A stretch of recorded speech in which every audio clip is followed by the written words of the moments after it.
स्वागत। आज हम एक दिलचस्प तुलना की गहराई में उतर रहे हैं, दुबई बनाम भारत। और खासकर इस नजरिए से कि कहाँ व्यापार करना ज्यादा आसान है। हमारे पास एक विश्लेषण है जो इन दोनों जगहों के बीच के मुख्य फर्कों को सामने लाता है। हाँ, ये एक बहुत ही प्रासंगिक विषय है आजकल। तो इस विश्लेषण से हम क्या समझने की कोशिश कर रहे हैं? आखिर क्यों अक्सर सुनने में आता है कि दुबई व्यापार के लिए भारत से कहीं ज्यादा सुगम है? चलिए इसको थोड़ा खोलते हैं। बिल्कुल, देखते हैं क्या कारण है इसके पीछे। शुरुआत करते हैं नियामक माहौल यानी कि रेगुलेटरी एनवायरनमेंट से। जानकारी बताती है कि दुबई में कंपनी खोलना चंद दिनों की बात है और लाल फीताशाही काफी कम है। हाँ, ये तो काफी सुना है। खासकर वहाँ जो फ्री जोन है, ये खास आर्थिक इलाके होते हैं जहाँ नियम अलग होते हैं, जैसे कि जाफजा या डीएमसीसी। वहाँ तो 100% विदेशी मालिकाना हक, बिल्कुल। शून्य इनकम टैक्स और आयात निर्यात के बेहद आसान नियम मिलते हैं। और यहाँ एक अहम बात यह है कि इससे व्यापार को स्थिरता मिलती है। एक तरह की पूर्वानुमेयता, पता होता है कि आगे क्या उम्मीद करनी है। सही। विश्लेषण ये भी इशारा करता है कि वहाँ शायद भ्रष्टाचार भी कम है। दूसरी तरफ भारत में देखें तो हाँ, हालिया सुधारों के बावजूद प्रक्रियाएं अब भी ज्यादा पेचीदा हैं। कई मंजूरियां लेनी पड़ती हैं शायद। हाँ, कई मंजूरियां हैं। टैक्स का ढांचा भी जटिल है। हालांकि जीएसटी से कुछ राहत जरूर मिली है, पर अभी भी कॉम्प्लेक्स है। हाँ, कह सकते हैं। और भारत में नियामक बदलाव कई बार अचानक हो सकते हैं, जिससे कारोबार में थोड़ी अनिश्चितता आ जाती है। समझ गई। अच्छा, नियमों के अलावा फिर पैसों की बात भी अहम है, टैक्स और लागतें। विश्लेषण के मुताबिक दुबई में पर्सनल इनकम टैक्स तो है ही नहीं। हाँ, ये बहुत बड़ा पॉइंट है। ज्यादातर कारोबार पर कॉर्पोरेट टैक्स भी नहीं, और कई फ्री जोन्स में तो कस्टम ड्यूटी भी ना के बराबर।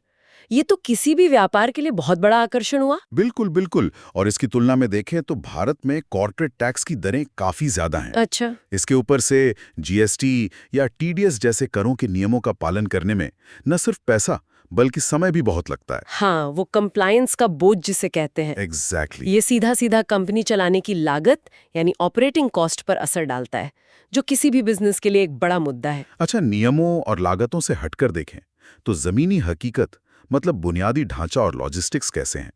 इस रिपोर्ट में दुबई के विश्व स्तरीय बंदरगाहों, हवाई अड्डों, हाँ, वर्ल्ड क्लास इंफ्रास्ट्रक्चर और सड़कों के जाल की काफी तारीफ है।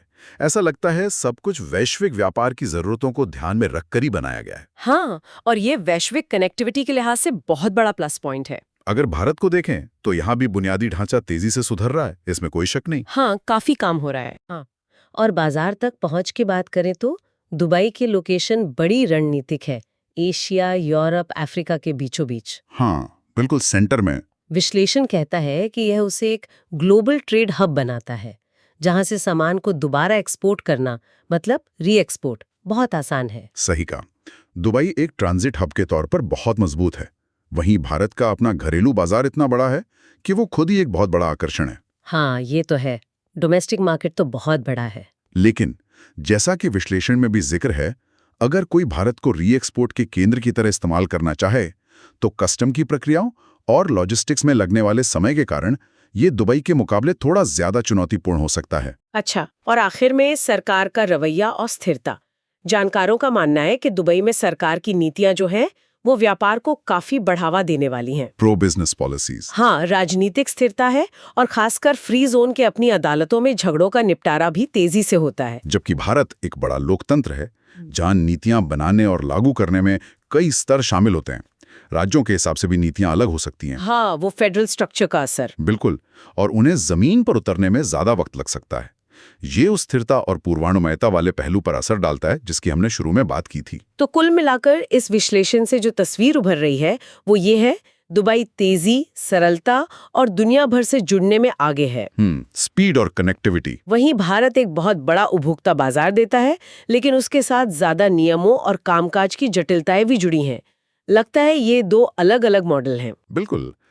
ये विश्लेषण असल में इस बात पर रोशनी डालता है कि कोई व्यापार जब अपनी जगह चुनता है तो उसकी प्राथमिकताएं क्या होती हैं। सही।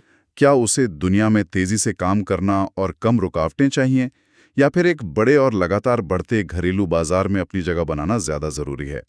ये पूरी तरह से उस व्यापार के अपने लक्ष्यों और वो क्या काम करता है इस पर निर्भर करेगा। तो फिर इस सारी चर्चा का निचोड़ क्या है? शायद यही कि व्यापार करने में आसानी सिर्फ नियम आसान बनाना नहीं है। नहीं, उससे कहीं ज्यादा है। ये नीतियों, बुनियादी ढांचे की क्वालिटी, राजनीतिक माहौल की स्थिरता और सरकार के रवैये का एक मिला-जुला पैकेज है। सब मिलकर किसी जगह को व्यापार के लिए आकर्षक बनाते हैं। बिल्कुल सही।